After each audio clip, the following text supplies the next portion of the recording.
Good morning. This is Sunday morning in Studio C with Mike Snyder-Barker, otherwise known as Bark's Tales. And I'm Andy Schiller. And we have our special guests, Milan and Scott. And they Round of applause. And they're half of a band called Seth. And so, where do we start? I don't know. It's like... Let's just start with you guys introducing yourself and telling us about your instruments and your band. So this is a Martin D14M. It was made in 2015, I believe. I bought it used in 2019. And, it's a nice guitar. It's the nicest guitar I've ever had. And, I mean, I don't deserve it. It's got a deep and rich sound. I've heard you play that many times. Oh, yeah. I mean, I think it fits me well. It's like, so anyway, but that's the story. Yeah, it's a good guitar. It's had some battle scars already. Mm-hmm. Like I had it, we were playing up in at Harrisville State Park, just south of Alpena on Lake Huron, and I had it on a stand, but it was outside, and the wind blew up off the lake and just blew it off the stand, and so it got scraped up here, and I lost the tuning machine, which I had to, so Anthony at Music Man in Brighton did a fantastic job just on the run. So I was just driving back, 23, almost home, bummed out that my guitar was inoperable. Luckily there was a guitar thing it's the Harrisville Jamboree, so there are lots of guitars, and I could borrow a guitar to play around the campfire and stuff. But I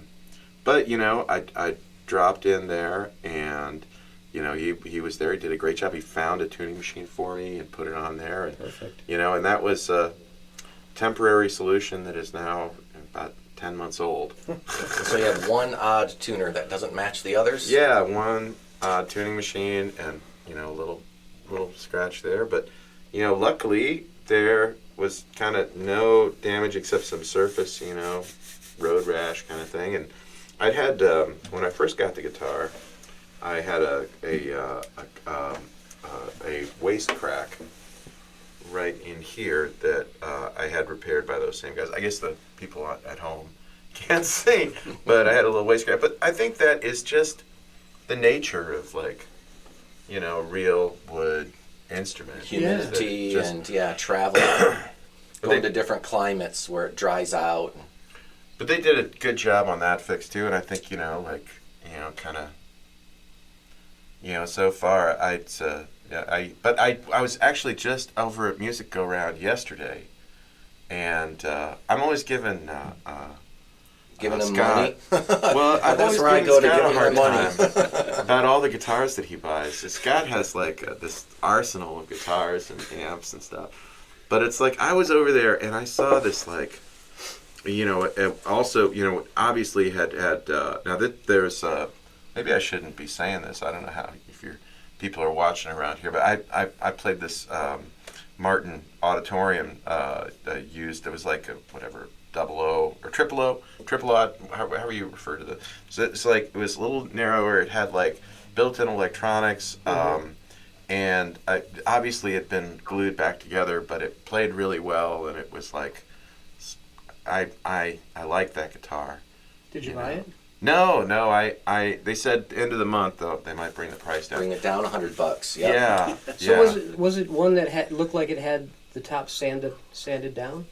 No, I didn't look like it'd been refinished at all. It had a big crack across the back that had been fixed and glued. I asked who did the work. It was their.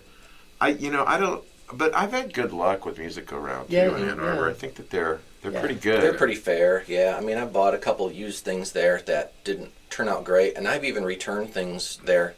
Yeah. But the nice thing, my strategy is I go in, I fall in love with a piece of gear, and then they say, next month it's going to be $100 lower. Yeah. Okay, I'll be back. And then the next month, all right, it's going to go down another $100. keep your fingers crossed and no one buys it, and then finally it falls into your price range. Yeah. Or not, but I've bought some gear that way. Yeah. It's like eBay. You hope somebody doesn't poach it before it gets right into that range. I bought this bass from Music Go Round, and there was something wrong with the electronics. Like there was something wrong with this, and so I paid for it, but I didn't pick it up until they fixed it. And so they also guarantee their equipment. And For 30 days, yeah. Yeah. And Keep your that was a big receipts, deal. everybody. Yeah. Tell us about this Schecter you've got. Oh, well, it was one of the stupid deals of the day. And that's kind of how I got it. I got another Schecter earlier in the year. I got the T style with the humbucker at the neck. And I really liked it. My tech really liked it. They liked the way that you can get to the truss rod at the end of the, just really easily. And so I was like, all right. When they had the stupid deal of the day, it was these off the rack, I think, are close to $900. But the stupid deal was something like $499. I was like, all right, let's do it. And it came to my house a few days later, and all I needed to do was put new strings on it. It was pretty much set up. And what I really liked about it is I needed some kind of workhorse, something solid. Yeah. But as much as I love, I don't know if I can mention the company's name. Go for it. Fender. And I love Strats. The resale value is incredible, but like off the rack, they're pretty pricey. And I feel like the features sometimes don't match. So I started looking elsewhere, and what I got, on this, it's got locking tuners. Oh, yeah. I got a satin finish on the back of the neck. It took me a while to get used to this neck. It's a little more like on the shredder side, like very thin profile. I'm getting used to it, but it just feels the smoothness. It doesn't get sticky. Pickups are great. I like the trem and everything. It's weird that it unlike the typical Strat with 3, it went down to 2, and when it does clear a little room for your hand a little bit.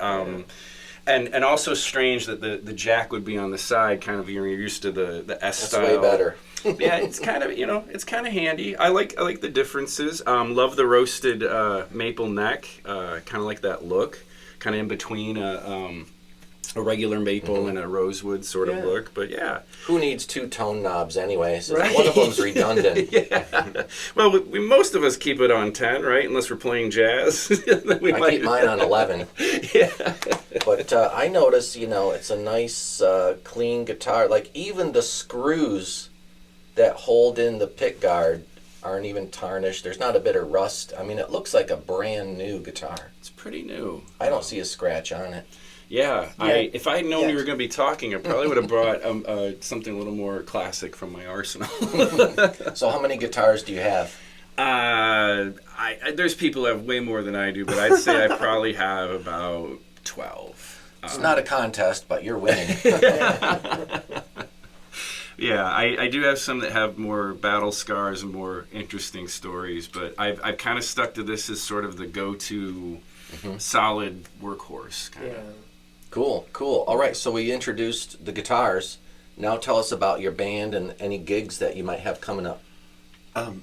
Yeah, so it's we've primarily been playing, my original songs. I'm kind of the songwriter, although Scott's got some great songs too that we're going to work in. Good. I think, although do we need to change the name then? I don't know.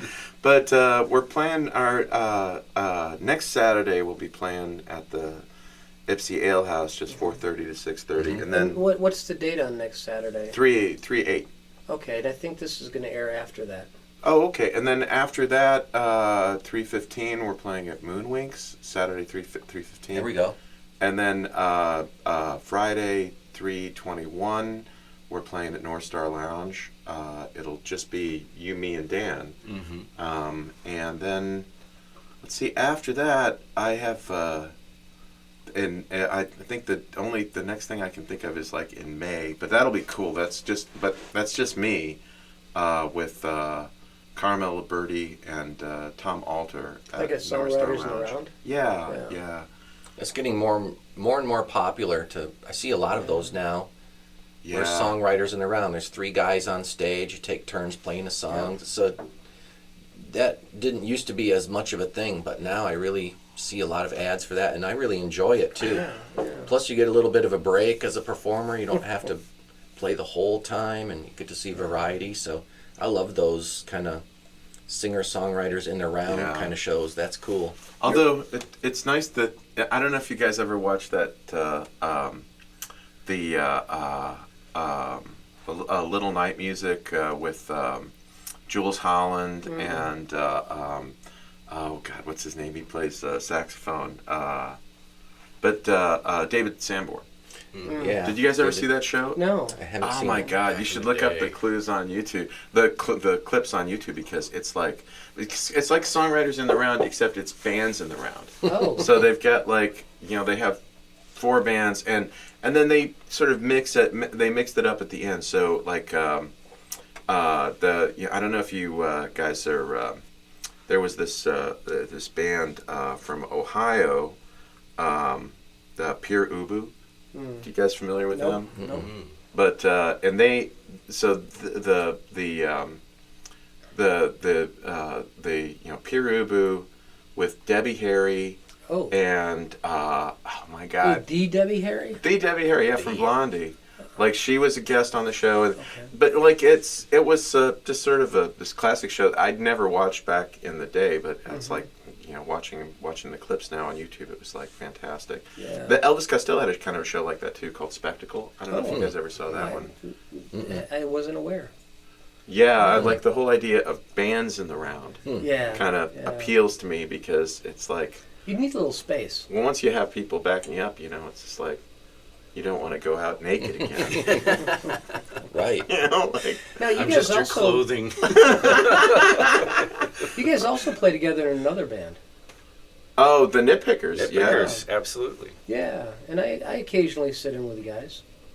Shout out to John Delcamp. John Del. Yeah, John and Mary was the nicest people. Yeah, absolutely. They're legendary parties and just fighting the good fight. Yeah, Just good and people. when are the next Nitpicker gigs?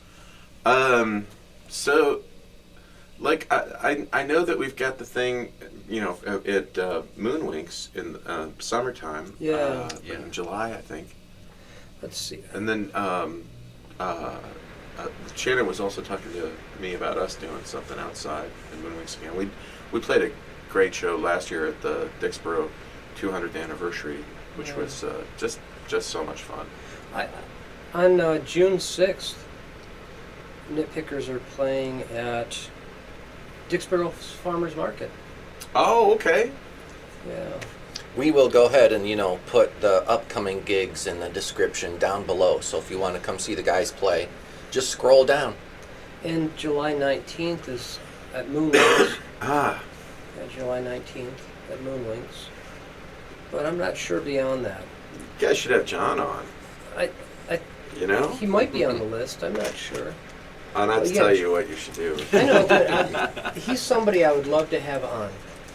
But you know how many musician friends we have? Yeah, we're having every musician in Southeast Michigan on one at a time or 2 at a time. And we do this once a week. Generally. Last week we had to skip for a variety because we were in the studio. We went to the studio and did some recordings on Michael's project. Wonderful. It's another Bark's Tales project, but it's a band project. So Awesome. Phil Mack is playing drums, Dave Roof on bass, Andy on lead guitar, and I'm playing rhythm guitar, singing, and for my words. Slash and songs. mandatar. 12-string mandolin guitar. Oh, wow. Yeah. That's fun. Yeah, Sounds so really cool. Scott, tell us about you a little bit. About me? How did you guys meet? So I think we met just playing in the Nitpickers. Okay. Really. Milan and I started seeing him, I think, sometime in 2023, maybe. And then I think one of the first times we really played together was at John Delcamp's on his back porch. It was after the Nitpickers played whatever became of the Heritage Festival, whatever that is. And we took the stage that day, and it was a big group of us, and then afterwards a bunch of people went back over to John's, and that was the first time he and I jammed together. And one of the earliest songs we played together was Warren Zevon's Carmelita. We played that on Del Camp's porch, and we played a bunch of other things. I think we did Wild Horses by the Rolling Stones. Wow. And then after that, I think it looked like you were trying to put something together, and we were kind of in each other's orbits. We played at a few other jam sessions together at other people's houses, and then I think you kind of had everything together. And then it sounds like there was another guitar player at one time, and then they were looking for another one. And I think we saw each other at Unity Vibrations or something like that. And he was like, "Hey, what are you doing? You want to come play?" And so then I auditioned with these guys at Grove Studios. Yeah. We had a session there, and I think it went pretty well. But what's really funny is, so, you know, like, yeah, we'll audition you, we'll get together this Sunday and play. Milan was supposed to send me the material, so I went in completely blind, just thinking, all right, it's a jam session. Well, yeah.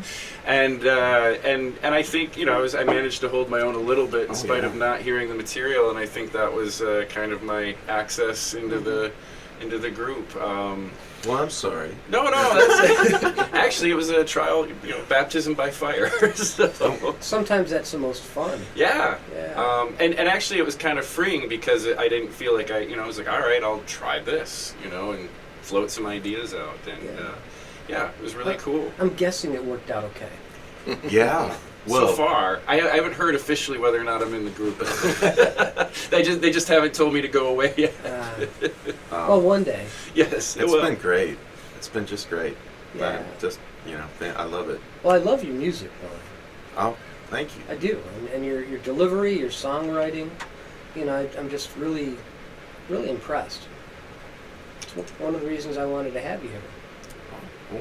Well, thank you very much. Well, I mean, I think glad to be here, Michael. Yeah. Actually, this is really, really great. So should we play a song? Definitely. Do you mind if we play along?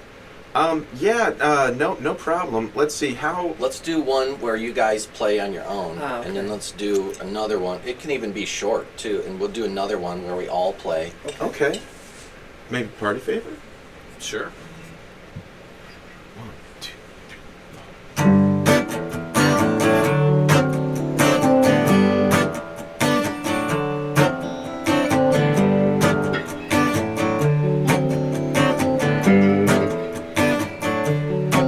Well, the smoke hangs from the ceiling tiles above the sterile words and the plastic smiles, while the pretty people, they'll prettily pose for their mirrors with different faces.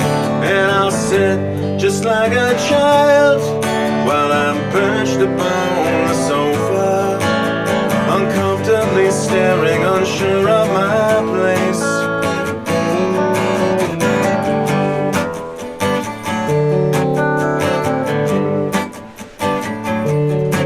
So it's uncomfortably right there, I said, just a prisoner of my own regrets. Yet the only thing I've left to protect is my so-called self-respect. While I sit just like a child, I'm perched upon the sofa, uncomfortably staring, unsure of my place. But imagine if I'd known you long ago, would it have been the same? Would it be the same? Who could know these things? Yet I can't see this underneath the bleachers at those high school football games, drinking from the baby cups and laughing at those fools above our heads. But where were we instead?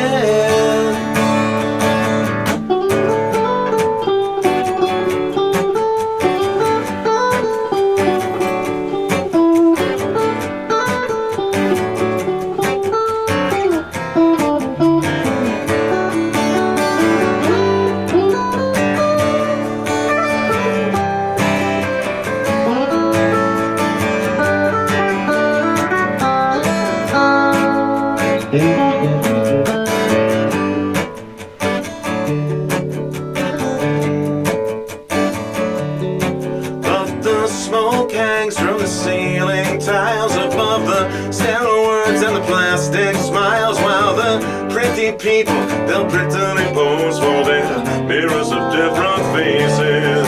So I sit just like a child while I'm perched upon the sofa, uncomfortably staring, unsure of my place.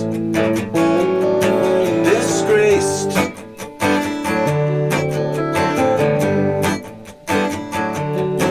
Watch the smoke hang from the ceiling tiles.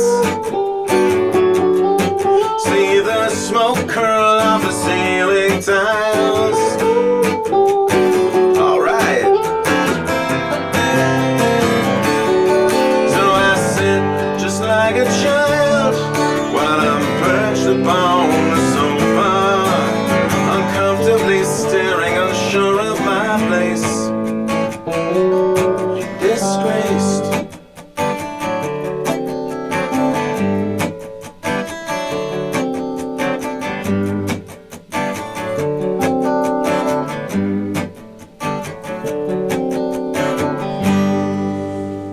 Wow, Yeah. that was great. As usual, I started it too fast. It was too fast. But Scott is like such a trooper. He just hangs because he's really, good guitar player. It's better than too slow. Which is he's not a bum, which is what I am. To Right. quote On the Waterfront. Yeah. You guys remember that scene in On the Waterfront? I could have been a contender. Well, I'm no Rick Beato, but it's like this show is kind of like Rick Beato's show where he interviews people and like if he likes your band, you've made it big, right? So, but my comment is I love your music, your vocal delivery and your songwriting is just very confident, and you leave space and there's dynamics. Your guitar playing is don't change a thing. It's right on. And the lead parts fit in like a puzzle piece. Like you don't overplay, Yeah. but when it's time for you to play, you do it. And then when it's time for you to hand it back off again, you hand it back to the singer like a pro. So nice country guitar tone for some of that picking. Yeah, And, it's definitely a nice amp, but the Scott tone's can in the get- fingertips, Yeah. It's all in your hands, isn't it? That's what I was gonna say. Yeah, Scott, he's a master of tone. Really great guitar player. I like how in the song there's chords that travel along the fretboard one fret at a time. You have your chromatic was like C sharp 7, C7, B7, like all in a row. That's cool. That's attractive to listen to. Whether it goes up or down, it's Oh, thank you. compelling to listen to. And I do like that how you change up the chorus, and it feels a little mellower, but the tempo doesn't change. But there's just like a mellower feel to it. Ideally, the tempo doesn't change. Most times. Our bass player Dan, fantastic guy, and our drummer Tomlin. The rhythm section is really great, and I can't sing the praises of the other guys in the band, Well, of so course. much. What is the phrase? They're just great, That's and a good great phrase. great people too. Yeah. How many songs do you have? I think right now, as far as what we play of my songs, I think we're about 14 or 15. About so. I think we're adding though. I feel like We the are. last month you've written. There's been a few more. One of mine, and then like Yeah. 3 of yours, and Yeah. then we started doing some covers too. So I think our set was at about an hour and 15 minutes, maybe with about 15 songs. All of them original except maybe one. Now that song is off your recording Birdie, isn't it? Or something birds? With the Cool Birds. I Cool recorded Birds, that one. Yeah. But we probably want to record it again. I would, and that was great, and that was with I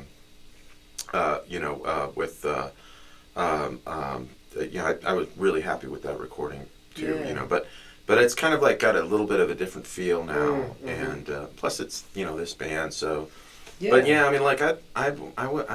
we need to go back into the studio. We've got a couple of things kind of sitting up at Dave Roof's place. Oh, good. And Dave is like great. A wizard. A wizard. That's right, a wizard of the dark arts. He waves his hand over the keyboard, and it sounds amazing.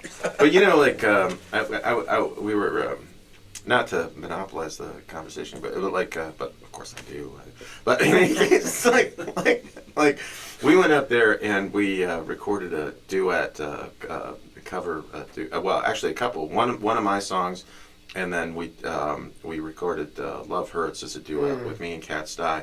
And Dave was like completely cleaning up my vocals and kind of turning on the autotune and like Kat, she sounds good. The box Doesn't need the so good. I Melodyne took vocal auto-tuner. lessons with her for about 2 months. Oh Once a really? week for 2 months. Wow. Yeah. She's amazing. Yeah. Then I got my hearing aids and my singing got better. It's a big part of it. Yeah.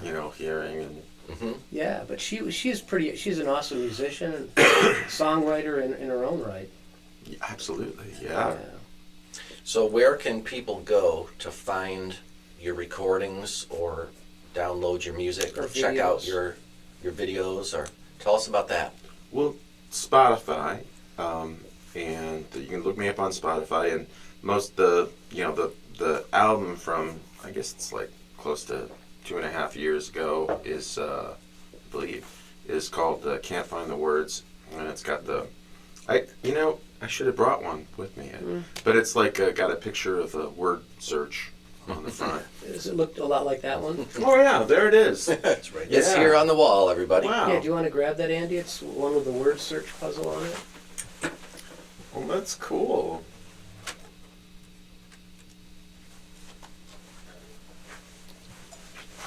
But I anticipate putting some more music out pretty soon, There it is. especially like with this band, Mm-hmm. so we've got a couple of new ones.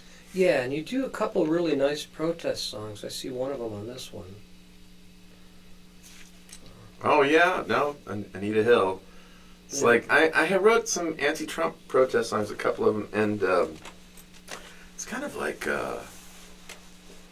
I don't know. I don't really play them. I think I've been struggling with how to react to this Yeah. environment and this insanity.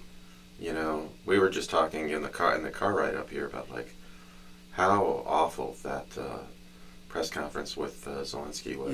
Yeah. Yes, Yeah. 2 days ago on Friday, and just how it's shameful. Yeah, Just shameful. I agree. I don't want to get too deep in those weeds. I think we could be here all day talking about that. And I'm with you. I feel the same way, and I don't want to speak for Andy, but I've written some protest songs too recently. Yeah, that's what you're saying. Yeah. It's upcoming Michigan Resistance Project Yep. release. Yep. And of course, Andy's featured on the lead guitar. But what's your process of songwriting? Jeez, I wish I knew. Do you write the lyrics first, or do you write the music first? Oh, definitely music, and I'll try and make up some words or hum along, and wrote a couple using lyrics that I found online from this really interesting guy it's like he's a retired engineer living in England, and he maintains these websites under these, he has this website called Songwriters of New York, and and he creates like these false personas for all these characters for okay. writing songs, and Nice. makes up backstories for them, and it's like but it's all his lyrics. And I found that out, and his name is Alan Jackson, so no relation to the country star, but when I wanted to use them on that album, there are a few that I think there are actually 4 that are co-writes with Alan. Yeah, so just wanted to be free, come to me. I'd rather be dead than old, which I really don't play anymore because I've gotten some pushback on that one. And since I am old, and then, but anyway, that was so that's one approach that I struggle with lyrics. My point. We all do, except for Michael. I wasn't going to say anything. He's rather prolific with the amount of words he can write. Yeah. Some of them are good. Well, I'm looking forward to seeing the Gentry one. So that's on YouTube now. Yeah, huh? Yeah. Yep. I mean, I'm just curious. When you had him on your last podcast, and I think I gave you guys some shit about this, but it's just like, yeah, Gentry was like, he's the nicest guy and he's the kindest guy, but he's like so incredibly perceptive and sensitive. Yeah. You know, so he was just like pointing out like the little disagreements, you know, between you guys. And You described it as a therapy session for the hosts. yeah, like exactly like marriage counseling. Yeah. You know, we don't really want to go much into that because that partnership is a thing of the past. It was a lot of fun while it lasted. You guys are both great guys. And, Yeah, you know. yeah. So I'm sorry. So That's now fine. I got to watch this podcast with Gentry and see. There was no therapy during that session. Oh, that's good. When is Mike playing next? Isn't he playing at the Manchester Underground at some point? Oh, I should Right. go back and see that again. Yeah. He's also in the studio with some new music. Oh, that's great. Yeah. That's great. Do you guys, have you seen Mike Gentry play? Yes. You know? We did a gig with him. Didn't he play Duh. last summer? The thing at Moonwinks. He Yeah, I'm he sorry. played right before us or after. I can't remember. I think we played before him. Yeah. You know, we've got such a great community of musicians. The central area is Ann Arbor, Ypsilanti, but there are those of us who are on the fringes who you know are welcomed into the fold as well. Yeah, absolutely. Well, I mean, I thought, you know, the ARC show for Chicken Wire Canoe was so cool. Yeah, I didn't see it there. I saw it at the Hollerfest. I saw it at Hallerfest too. Yeah. I hope they do Well, I mean, although is Hallerfest like gonna happen this year? I don't know. Last year it was stripped down a little bit and it was called Camp Holler. Camp Holler. You were there. Oh yeah. No. And I hosted an open mic, which I think you were there the second day of that. Yeah. Yeah. No. It was really. I mean, it was very.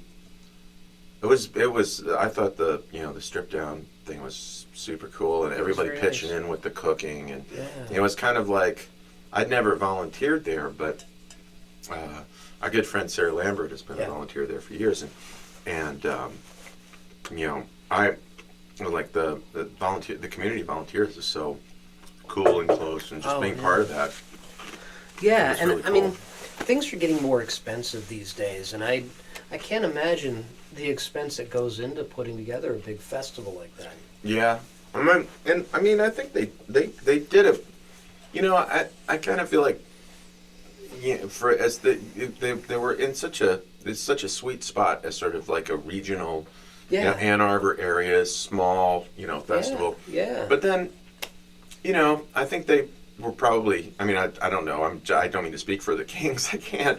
But like at the same time, they seem to have the same people come in, and then they started trying to bring in. They brought in bands from Ohio and stuff, and Well, good bands. They brought in the Accidentals. Yeah, One year, Billy Strings.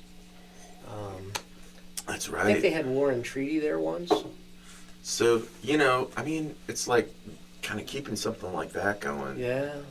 Did you guys go last year? They had that. They had a small festival out on the west side of Ann Arbor, and I think it was called. It had the same name as a huge festival in England. It was a Frequency Fest. Did you guys? No. I I didn't hear about it. It was organized by. Oh man, why am I having such a hard time with names? Miko. Remember yeah. Miko? Yeah. Yeah. Yeah, she had an open mic for a while. She did. Yeah. She had a great gathering at her house, and she's Yep. a fantastic cook. But so she brought her food truck out there. I don't know if she actually organized it, but it was like on a fairly large property on the west side, outside of Ann Arbor, and maybe actually, if I could remember, I think it was off of like Ann Arbor Saline Road, and then out Okay. there, All right. like kind of where Wolf and Jill live, but. I've never been to their place. Oh, well, and I should not be talking about where people live. Yeah, I think so. I mean, who knows? Who knows what your audience I mean, are you? But those are just first names. Although if I it's mean, anything, how many people are there out there named Wolf? at least a few. I know. Well, I think that music fests, I'd like to see more of them Yeah. around, and they were more popular a decade or two ago, and then I think recently there's been some like bad reputations for music fests. Like From Well- that island that. there was that one on the Fire- island, Fire Island. Fest. Yeah. They're trying to bring it back. They don't have any acts booked yet. There's the Burning Man that went really bad last time. And then here in Michigan, see, I'm from the west side of the state. My family lives over there near Lake Michigan. And there's this place called the Double J Ranch, and they have the Rothbury Fest. I'm from Rothbury, Oh. Michigan. Nice. And my family farm borders the Rothbury Fest. And so I can Wow. sit in like my mom's kitchen and listen to the bands, even though they're a mile away, because it's so loud. I was at And the it's- first two Rothbury You were at the festivals. first two? The first Okay. two. And there's just empty space. incredible. So now that they switched it up, they have the Electric Forest, which is kind of there's neon and there's dance music, and that's cool. And you could go camping. Isn't it like a bluegrass thing kind of now? There's acoustic now. They switched up the genres and changed the vibe, because at the first Rothbury Fest, the guy that organized it hired, I think they had Willie Nelson and Snoop Dogg. So Oh, they had my. like really high tier Yeah. bands that came and played. And he got it on an airplane on like Sunday morning and left the country with all the money. So he didn't pay Oh, any my of the God. acts. Wow. Went to like Nassau, Bahamas, and stole the whole budget. And that's how the first music festival went. So Willie Nelson and Snoop Dogg didn't get their checks.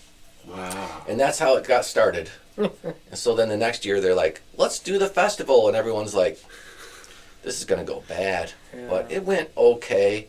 The people in town don't like it Of course. because, thousands and thousands and thousands of people come. Yeah.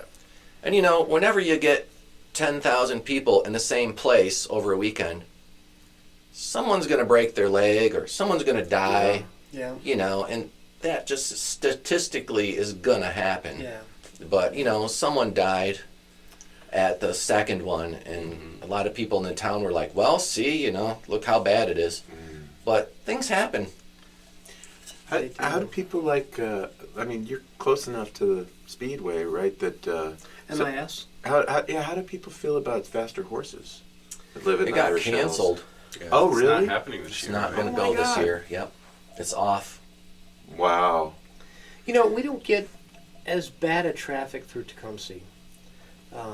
We get some, but you don't want to be driving in that Can't area. drive through that town on the Yeah. day of the festival. Yeah, You don't have go to Brooklyn. Mm. Yeah. Although there are certain hours, like in Ann Arbor when there's a football game, there are certain hours where you can go driving because everybody's in stadium. But when they're coming and when they're going, forget it. Yeah. Yeah. So I have to mention my neighbor's concert series. Oh, yeah, Adam yeah, LeBeau, Adam- Broken Adam's. Branch. It's really his property is just beautiful. I've heard of the that. stage on his house is just great, and it's like it's not really a festival, but it's a festival kind of feeling. Yeah. Because it's it's a Saturday evening outdoor concert. over the Usually two summer. bands. Yeah. I don't know. He invited us to play last year. Hmm. And, Adam, if you're watching this, I'd love to come again. And I would look at him to have Bart's Tales out there. The band. Yeah. But I know Adam pretty well. Adam's a great guy. One of the nicest folks around. He is, and And your property is right next to his. yeah, we're like there's one house between us, Oh, a little okay. private road, but yeah, it's like I think I sure hope it's working out. I think it's just tough Yeah. financially to be to have any kind of venue. Yeah. Yep.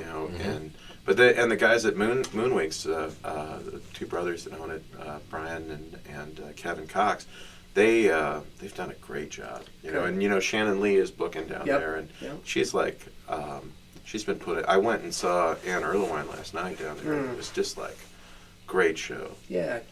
She gets top-notch folk. Yeah, Anne had Alex. How do you say his last name? Honest? Anus? That's Honest. But like from Delta 88, and he's playing. I believe he's playing with Cat as well as in Cat's band.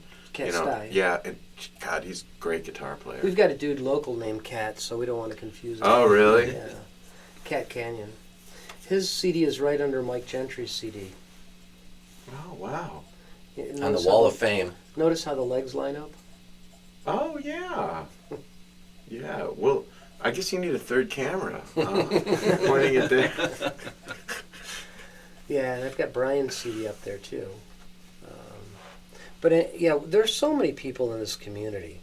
On the wall I've got Rod Johnson and Chicken Wire Canoe and Joe Sarapair. I was just thinking of Rod Johnson And the other day. some guy named Andy, is it Schuyler? Oh, that's me. Oh, Schiller, right, Schiller. I got a couple CDs up there. Yeah. What, should we play some more music? Let's play another song. Can we play along this time? Yeah, sure. No. Maybe, Just Please Come Back to Me? tell me the key. Yeah, I think that would work. Did you want to walk them through the chords? Yeah, I first? was thinking. It's in G. G.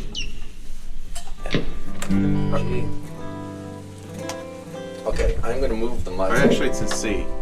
Right? It starts in C. Is it in G overall? C.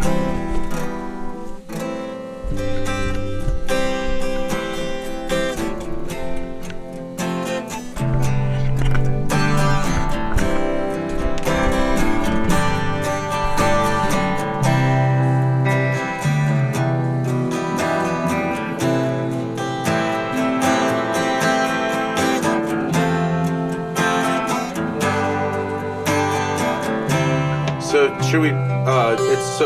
It's just C to E minor, and then A7, and then I don't know what do I drop the on the a G on the high E string. So it's like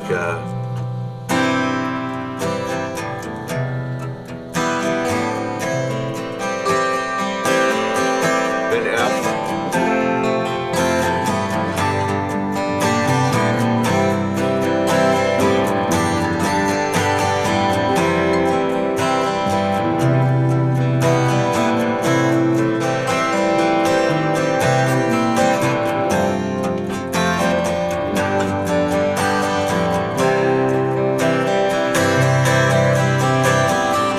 I saw you coming down the stairs. The teardrops lying in your eyes. But don't you know I'd never fear you'd have the strength to say goodbye. And it just goes F and G. And it's a hard realization that I need you so much more than you need me. So hear my desperate invitation. Please come back to me.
thank you. That's a great song. Oh, thank you. Yeah. And you guys play. I like the leads you did. That was nice. I like the leads he was doing. Yeah, both. Everything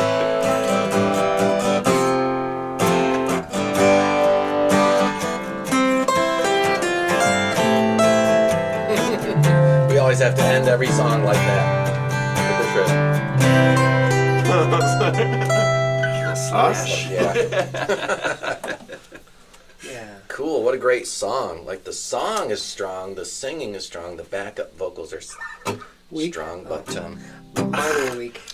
it's just fun to play over.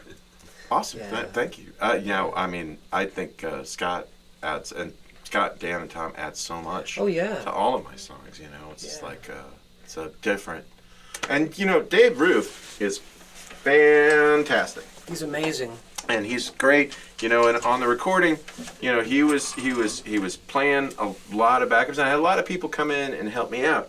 But like when you have a band and you rehearse and you have some space and have some gigs, and you Yeah. just feel it in a way. Like there's nothing like a band. Yeah. Like, you can go into the studio and get like, so I think it's really good that you're doing that this time. Yeah. And I want to do that next time too, is just come in there with the band. Well, the first 3 songs we recorded together, Awesome. playing at the same time, and that's different than any other record that I've made before. And so I really think that it's important to always do something a little different. It's funny you mentioned Rod Johnson though. I feel like I should go out and just go out and knock on Rod's door. I haven't. Rod's do you know such Rod? a great guy. I don't know. that He's I such a do. great guy. He is. Yeah. He's like, but I think they retired and moved out. I've been to his Beautiful house place. once. Yeah, and like close to Waterloo, and just really Yeah. gorgeous. And haven't heard from him, Yeah. so I'm sure he's having a good time. Yeah. I have a question for both you guys. Having made an album, piecemealing all the different parts versus cutting it live on the floor with a group, do you guys prefer one way or the other? Like, is one preferable to the other, or does one gel better than the other? I'm going to leave that to Milan to respond to first. Well, it's hard to coordinate Mm-hmm. getting multiple people up to come up to the same session, and then it's also if you don't have a band Yeah. going, then it's like, I mean, there are so many great players, and Oh, Dave can play anything, and Yep. he can set you up with these And play great it well. players. Yeah. So it depends upon what the project is for. Like, I guess what I felt a little bit uncertain about with, after, and plus I went up there and I recorded this album with, over a year, and Right. and so it's kind of like, then like we're playing the songs a little differently from Yep, they are they on the grow. CD. Yeah, and it's just like, and that's that organic thing, Yep. the interaction with other people. I kind of feel like, for me, that would be good. But like back in, 30 some years ago, when I had a band in my 20s, when we had a band and we would, we did some recording, and it's like everybody in the studio and just going live. Yeah. Really hard to kind of get the sound, to get the mix right and get everything set up, and like and then time, everybody's under time pressures, and so I don't know. I mean, like some kind of mix of like, like overdubbing, but having like the rhythm section there, and kind of like as much as possible have a live feel. Yeah. What do you think, Scott? You did some recording as well, Well, I think we've done it both ways at Roof's place. Yeah. And I guess it depends on the work you're doing. Like, are we doing the rhythm track, or are we adding, is it the layers afterwards? But I'd have to say that for laying down the track, I do like having at least the rhythm section there, because I feel like click tracks they're rigid. I mean, you use them anyways if there's other people Yes. there, but Yeah. I feel like there's more of a breathing thing that's happening when the rhythm sections and the more rhythm together. organic. Yeah. So yeah, I just saw, like, speaking, I think it might have been Rick Beato. There was a video where they broke down John Bonham's beat for "Fool in the Rain" and showed you that when played with a click track, he was technically off, but there was a groove, there was a swing to his playing that you couldn't replicate otherwise. Yeah, and then he quantized it, and it sounded terrible. Yeah, it was terrible. It was awful. Wow. I don't know. This is the first time I'm recording with a band. I just want, like I said earlier, I just want to do something new. The first two CDs I made that are Bark's Tales CDs was just Dave and I was such a passive player because I only played drums, wrote lyrics, and sang.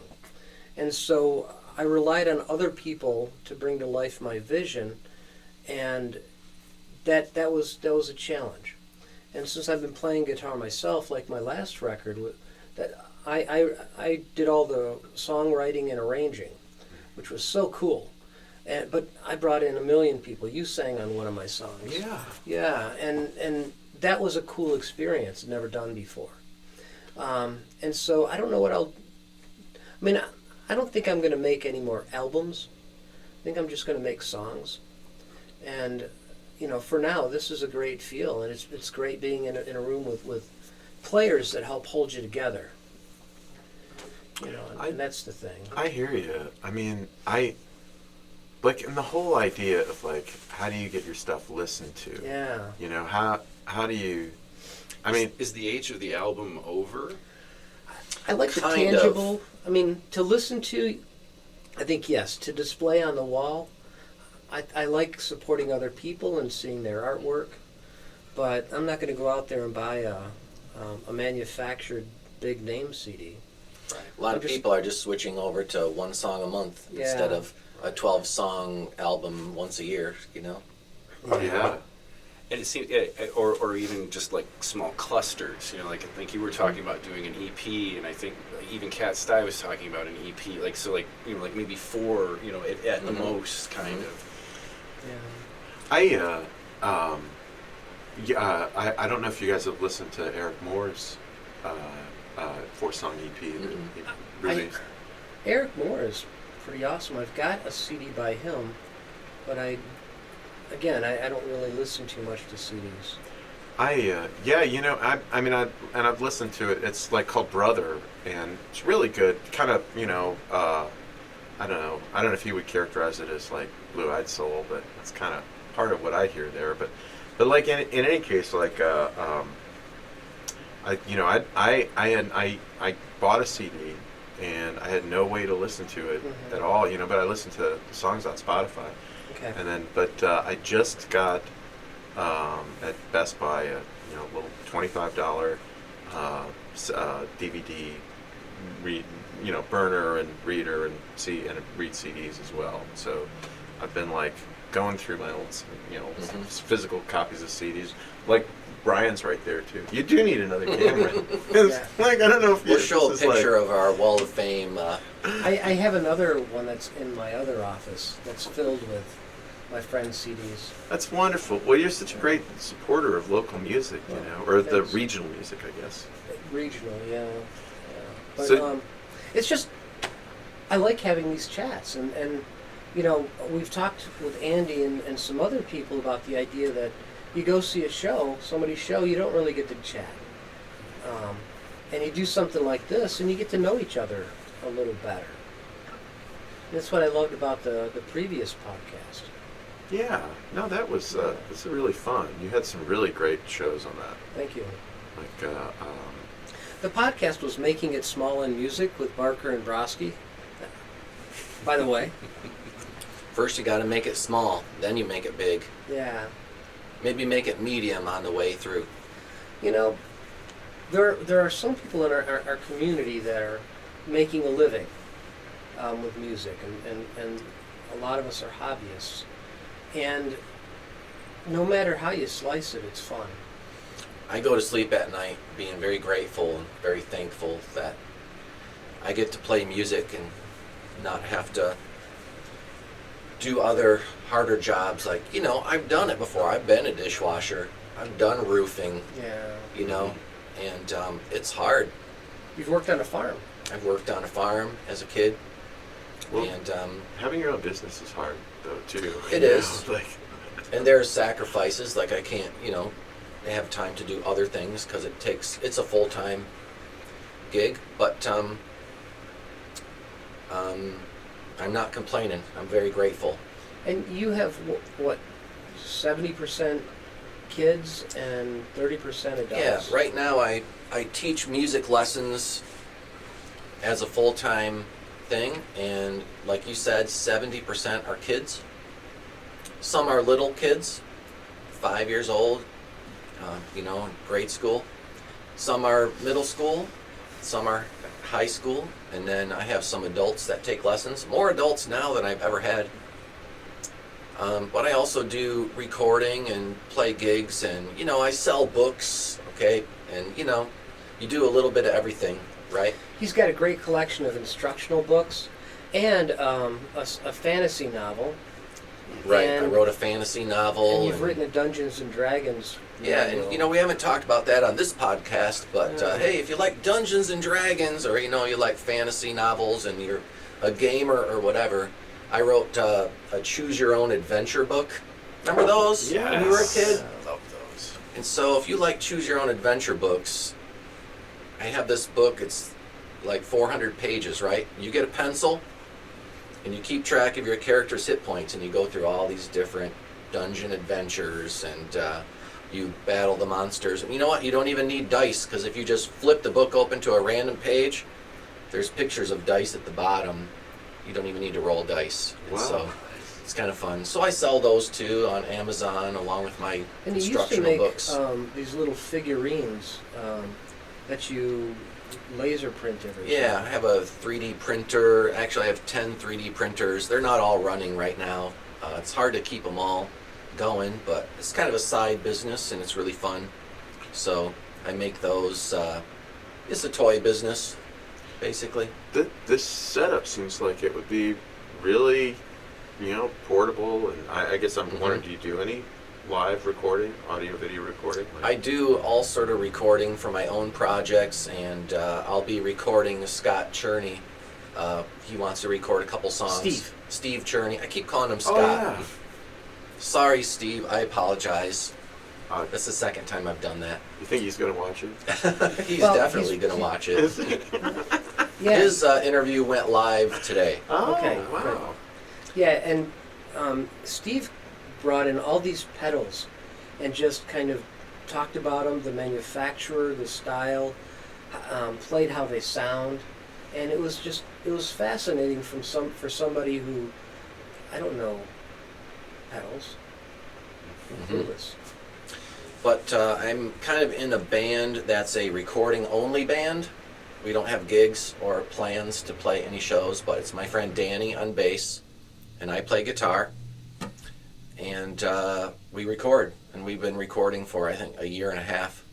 We probably have 20 songs recorded, and one of these days I will release those songs, and you'll always hear them. But, the perfectionist in me says, keep doing more overdubs. Yeah. But back to your question about, do you like to do live in the studio or, one person at a time? I have a couple different stories. Like, when I was in a bluegrass band out in Colorado, out west, we had a producer. We signed to a production agreement, and he's like, I'm going to record your band, and I'm going to take most of the money, but, go all the way, guys, because I'll just make much more if you succeed. We're like, great, because we're all young, right? And so it didn't pan out the way we wanted it to. But anyway, he would come to the rehearsal, and he's like, all right, let me hear the beginning, let me hear the first 10 seconds of every song. Go. And so we had a whole rehearsal, like 3-hour rehearsal, where we worked on the first 10 seconds of every song. Like, how are you going to start every song? Start every song like a real pro, like with a plan. As soon as you play the first note, you all got to be right on. So we just worked on the beginning of every song for hours. And then the next rehearsal was, let's work on the end of every song. Play me the last note of your song. Okay, is that how you want it to sound? I mean, how does the band do the ending? So we worked on the ending of every song for like 3 hours. We never played the whole song all the way through, right? So we're working on, can your band play the song well, right? Okay, now we're going to go to the studio and we're going to record as a live band, you know, and we were really super tight. And then afterwards, it's like, oh, well, let's recut the mandolin solo. Oh, well, let's recut the second verse. Okay, well, let's re-record, you know, maybe some background vocals. Oh, well, let's punch in the bass here. It had a wrong note. Okay, but 99% of it was that original take of the band playing. Yeah. And that was great. And so if you can do that, do it. But not every band can make it through flawlessly. But you got to just really rehearse. We actually rehearsed the whole album and set list with the metronome blasting through the PA. Ah. I like And, having a click track. Oh yeah. Personally, I you can't- know. Oh, I'm sorry. I was just gonna say I can't record drums without it anymore.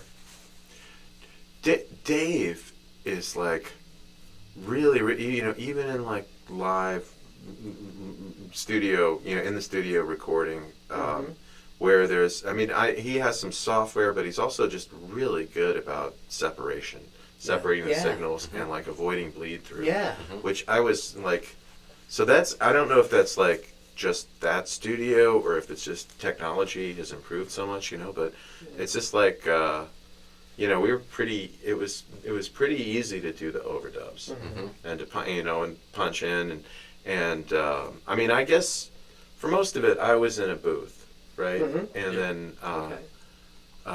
you know, and you and Dan were out in the room. You and Dan and Dave. I guess Dave was playing drums Yep. on that. Yep, we had Dave. Yeah, our drummer couldn't make it up to the room, so that's too Yeah. bad. But there again, you know, you've got David Roof, the wizard. He'll be on in the next couple of months. Oh, Maybe awesome. maybe in June or something like that. But so yeah, but you know, Tecumseh is closer than Grand Blanc. You know, of course, Dave's working out of the one in Willis too. Willis, he's doing some work at Willis Studio. Well, I'll have to ask you what you charge. Sure, yeah. Well, After- hey, anybody out there want to record? We have this great space. This is Studio C, but you saw Studio A and Studio B. So we have plenty of spaces. And we have the conference room. And so The drum set. Do you have like so is this the control room then? Or no? this would be like the live tracking room, yeah. Gotcha. Like one thing I noticed about Willis sound that was weird was that there was no window from the control room into the And the control room was down the hall a little bit. Yeah. I think there was a video, you know, but there wasn't like it'd be nice to kind of have a big screen with, you know, at the very least with so you Yeah. can see Dave Yeah. looking reassuring in there. He's probably going like You this. look in here and everyone's laughing, right? Well, when we did that Nitpickers recording, you know, that we had this huge room full of people. Must have been 30 people in Oh that God, room. it's amazing. Yeah. So cool. And you know, David did all the recording from this room down the hall, and it was just the weirdest thing. Yeah, it was very. You weren't there? I did not make that. That's session too bad. last year. Yeah, well, you had a lot going on. Yeah. Yeah, and But hey, if we did a recording here at this studio, the whole band could set up in the conference room and everyone can record Yeah. together. The other option is each person can be in a different room and we can just close the door. Sorry, there's not a window, but you know, can always just open the door and say, "Hey, take two, everybody." So it can make it work. Yeah. There's always the talk back button. But yeah, I think I'm charging Scott $35 per hour. Yeah. I don't really watch the clock super carefully, so you know, round down, right? that's good. Yeah. That's great. Yeah, and I know you live in Dixboro. Where do you live? I'm just in Pittsfield Township, right in between Ann Arbor. It's So so it's not far at all. No, from Scott's side, because I picked Scott up, and it's just about 30 minutes. So the timing of if the pizza's not here, you get it free. Avoid the Noid, right? Oh yeah. Well, I don't know. But you know, there's nothing like the rooftop as well. And I love Dave. You know, So sometimes what some people do is they'll record something someplace, and then Dave mixes and masters it. that's It's always a possibility. yeah, too. that's true.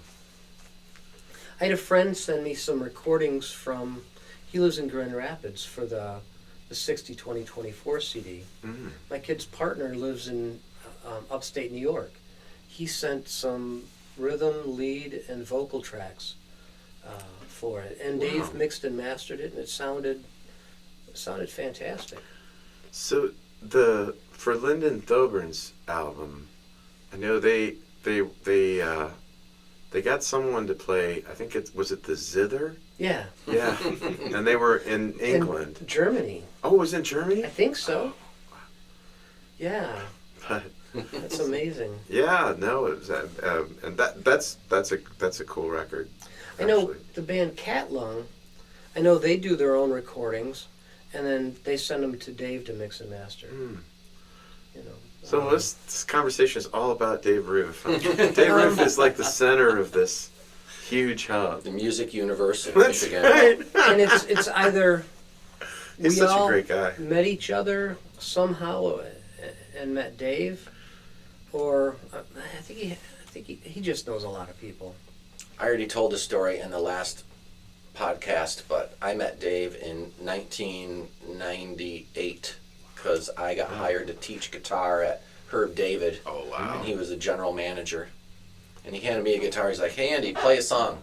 "All right, no problem." And I played, and I thought I was done. He's like, "All right, now play it country."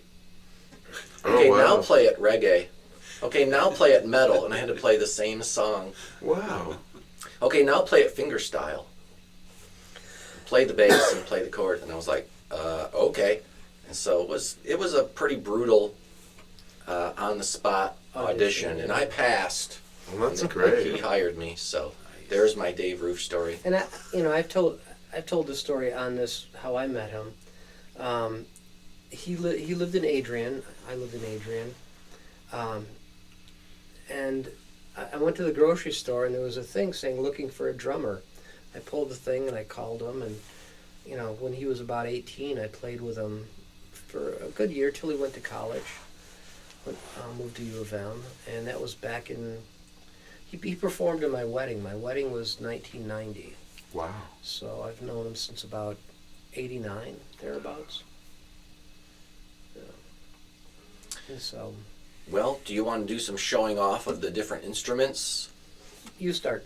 Okay, so we have bass and guitar today. So today, this is one of the features of our show. Oh, and we forgot to talk about the coffee too. But anyways, I'm drinking my cappuccino. Mine's gone. I have a Montague Wildcats. I didn't know that this was a coffee show. This I is asked also for a coffee water. show. I feel so out of place. But cappuccino in the metal. This one keeps it nice and warm usually. I got this cup from a conference. I don't use their particular service, so I won't mention it, but it's big. Mm. And it holds maybe 16 ounces of coffee. And I drink half decaf these days. Half calf. And there is half caffeine. So tell us about that guitar. All right, everybody. So this is called a Trinity College guitar. And the story behind this guitar is it was at Rob's Music in Boulder, Colorado, where I used to teach from 2003, 2004 till 2015 on Canyon Boulevard. And guy from Ireland came through and is like, "You're going to definitely want to carry these Trinity College guitars." And so the store took on this one guitar, and it sat on the shelf for like 5 years, and nobody bought it. And it had a thick layer of dust. And then I asked about it. "What's the story with this guitar?" "Yeah, we're trying to get rid of it." can you please buy it at half price? And I was like, sure. And so it has the spacing of a classical guitar if you like finger picking. So the strings are just a little bit further apart. And it has like a thinner profile, and so it's easier to hold. And so as far as finger picking, it's really fun.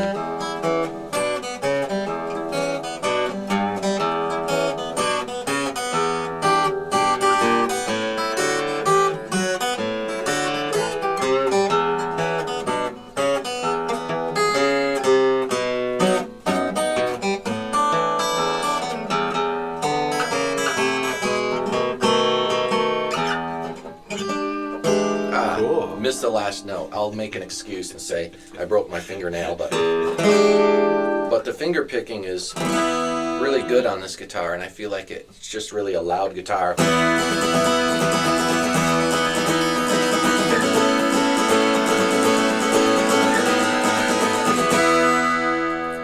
Beautiful. Okay, do you want to try it? Um, Test it out. Scott, you want to try it? I can hold your guitar for you. Well, there's also a Oh, guitar stand yeah. right there. I don't know if the cord will reach. I wonder if the guitar we stand go. will move. So I wonder. have the Elixir brand strings on it. Oh, and so then, they're coated. It has the brass bridge pins, because plastic bridge pins are what it comes with, but I switched them out so it'd be a little brighter.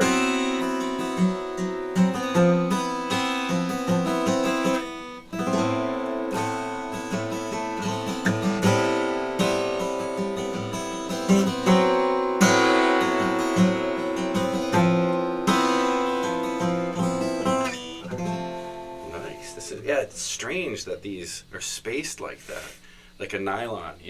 It's different, isn't it? Yeah, it makes you want to kind of.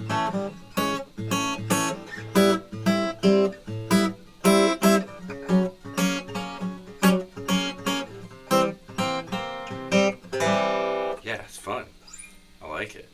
The other story is when I moved from Colorado to Michigan, 3 days later, the bridge of this guitar Wow. popped off. I was going to ask about these pegs. Those are, what's the, Right, the so- kind of twist in there? Is that the? No, they're just basic bridge pin pegs, except they're made of brass, and so I feel like it gives it more brightness and more sustain. Nice. Yeah, the sustain is amazing. on Yeah, that it guitar. is. It has a nice solid attack. Unfortunately, like I said, when I moved across the country, not only did the bridge come off, but this thing split. Oh, wow. But it's just a finish crack. It's not really affecting the playability or the sound. So I'm just letting that be the way it is. Nice. I can't remember what they call that when the sparkly kind of in I guess this wouldn't be the binding. It's mother of pearl. Yeah, it just looks really nice. I just like it. Gives it that kind of pop, that sparkle. The shape too. It's like I've only seen that. Is it Breedlove that makes that kind of shape where you can get up to the past the 12th like that? It's really cool. You want to try this? Sure. It's really cool. Thank you.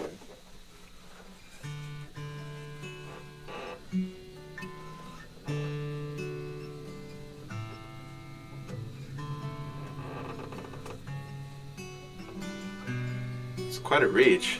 A little bit. It yeah. feels different, doesn't it?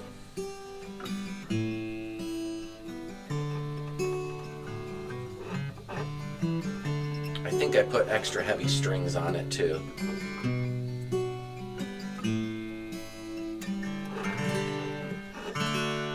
It's beautiful though. Yeah, it projects really nice.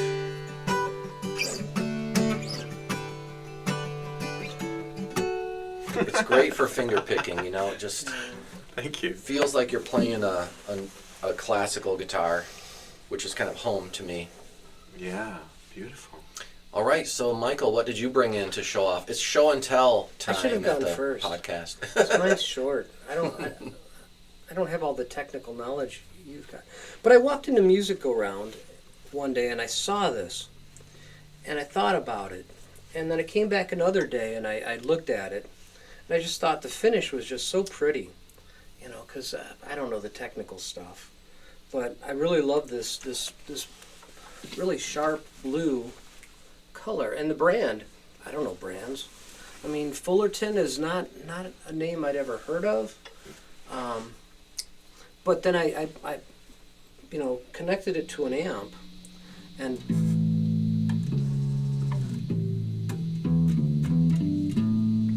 just the sound was nice. So that guitar has 5 knobs. I don't know what the knobs do. Extra knob. It's just there for decoration. And you playing it through a guitar amp? Well, because my bass amp just somehow crapped out. Yeah. Well, it sounds good. I've been sort of curious about those little Fender modeling amps. Is it like this a Mustang or? It's a Mustang. And my friend John Lowe. When I first started playing guitar, I bought this guitar from him for real super cheap, and that's the guitar I started learning on. And I said, well, I'd like to amplify a little bit, and this is what he recommended for me as a starter. But since I bought that bass amp secondhand at Musical Route, and just I don't really play it that much, so that's a nice sustain. Yeah. I'm noticing that the bridge is way at the end, and so you have the full string length, and so they're trying to copy like a Fender P bass with the string length there. You have your full string length. Yeah. Even though it's a shorter neck. So it's an interesting design. And I'm new at all this, so I can't do all that, but I can play with a pick. Do you guys want to give it I'll give it a try. Sure. Do you want the pick? I want to play it. Yeah, sure. But is it long enough? Yeah, it is. It's just caught under my chair. You know what? I'm going to do this. Because, I had it in the back. Oh, there it is. Oh. Yeah, just... We'll edit this part out. Thank you.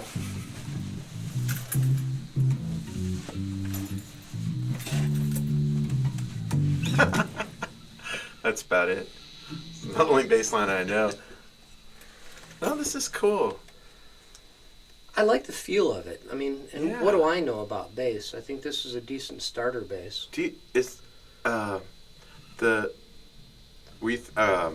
I mean, I guess just a suggestion. You might want to have someone. To me, like the fret wires are can sort of feel them.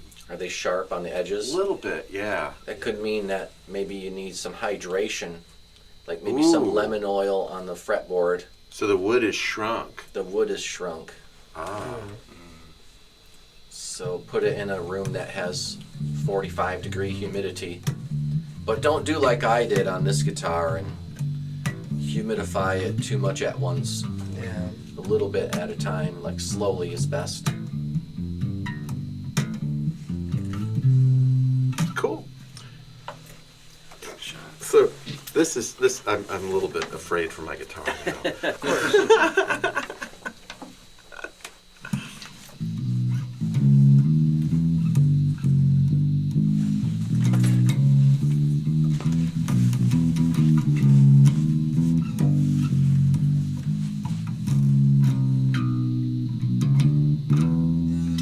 Yeah, I wonder if it's Fullerton. Isn't the name Fullerton associated with Fender? Like I think G&L, when Leo left Fender, the G of G&L, the L was Leo, and I thought the other guy was Fullerton. I wonder if there's a connection maybe, because you were saying how this was like a Fender P bass. I wonder if that's all brass too. Look at these knobs. Yeah, those knobs. It's like, what do they do? So obviously this is the outlier right here. These guys are brass and this dude's chrome. Huh. Oh yeah, it's a different color. I see that now. Yeah. Wonder if this is like volume tone, but maybe this is a blend. I bet. I wonder if you can go back and forth. Yeah. Yeah, please teach me. I'm clueless. Like if it's right here, it probably sits with both. Turn it that way, probably get bridge. That way, probably neck. Something like that. Yeah. My turn.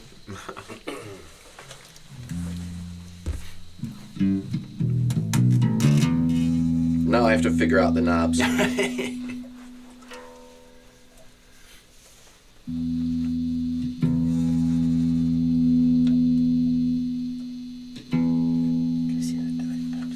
Oh yeah, sure. Thank you. Yeah, there's like 2 volumes, okay. It plays really well. Yeah. You're right about the frets kind of stick out a little bit. So I would put some lemon oil on the fretboard. Let's see, what do I know on bass? Awesome.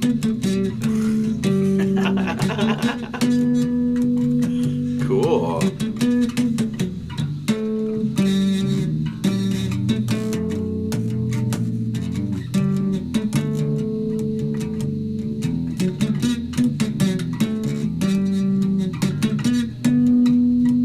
That's so cool.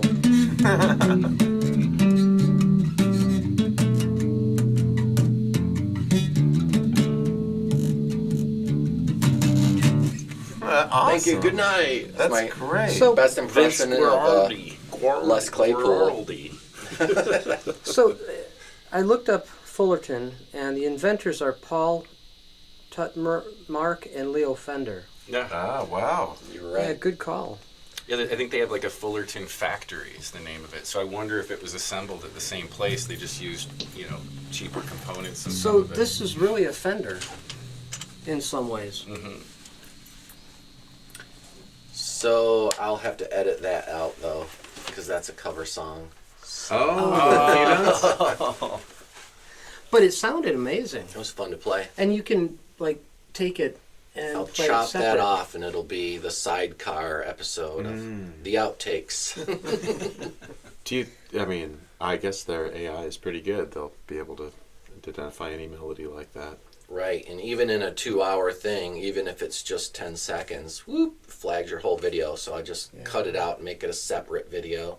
We had a guest who played a cover song, and you said that we were flagged for that. Mm-hmm. So I've just made that an outtakes episode where we played that Matchbox 20 song. And then the rest of the interview was on its own separate podcast. So, Yeah. Well, this has been fun. It's been nice getting to know you guys a little better. I know I've talked quite a bit with Milan at other people's gigs, and then those Christmas festivals, Rockin' for Stockings. Oh, yeah, Yeah. that's right. Yeah. And sometimes I tune out because when I was playing there with my duo, you guys were talking computer stuff, and I just felt it's like I couldn't hang. No, I don't know if Adam used to organize those. Yeah, I don't, he's not anymore. yeah. Well, he's pretty busy Yeah. man. He went back to school as well. and, Yep. So, but that was that was fun. Like I don't know. Well, great. Yeah. So, we time for one more song, or let's wrap it up with one final song. And so this has been Studio C, the listening room, and with Michael and Andy. maybe the song can take us out. And the song will take us out. Yeah. Later. So Anita Hill, that's the one that Sure. one protest song right now. Well, anyway, let's.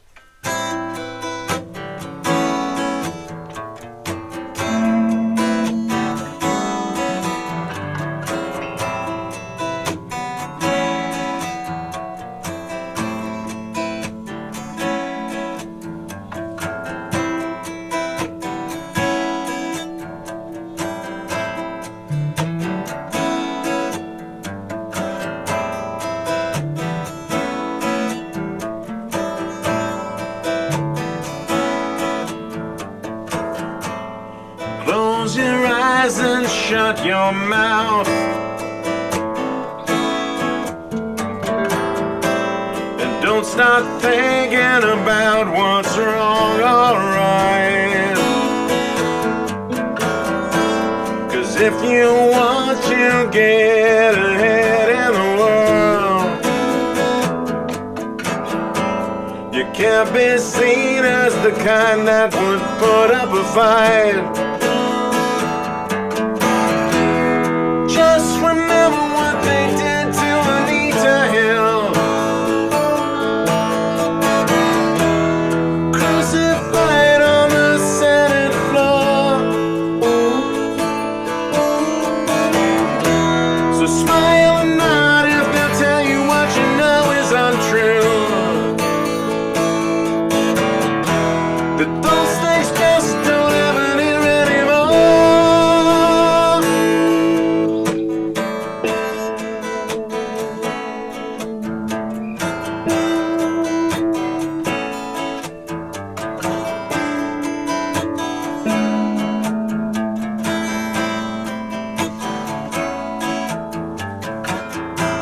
And if they treat you like some piece of meat, it's just the way it's always been. You got to work to buy the food that you'd eat. So grin and bear it once again.